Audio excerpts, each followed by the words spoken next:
Binabantayan na ng pag-asa ang posibilidad ng La Nina, lalo't papunta na sa neutral condition ang panahon sa bansa. Yan ang ulat ni Denise Osorio. Matapos ang mainit na panahon dala ng El Nino, papunta na sa neutral condition ang panahon sa bansa. Batay ito sa pagtaya ng mga climatology ng DOST Pag-asa. Tinatayang 85% ang tsansa nitong mangyari mula Abril, Mayo hanggang Hunyo.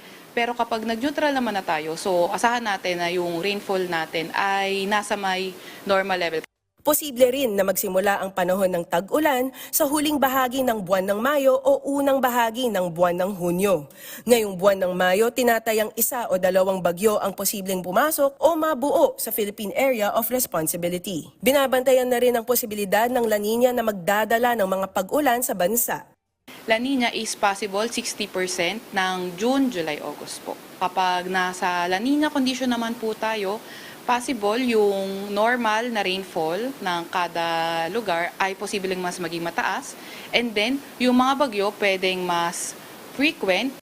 Bagamat may umiiral pang El Nino, hindi mawawala ang localized thunderstorm sa Metro Manila. Posibleng tumagal ito ng 10 minuto o 2 hanggang 3 oras kung severe cases. Samantala, monitoring ng DOST Pag-asa ngayong araw, umabot sa 47 degrees Celsius ang heat index sa Dagupan City, Pangasinan. Habang 46 degrees Celsius ang heat index sa Apari, Cagayan, at 45 degrees Celsius ang heat index sa Lawag City, Ilocos Norte. Denise Osorio, para sa Pambansang TV, sa Bagong Pilipinas.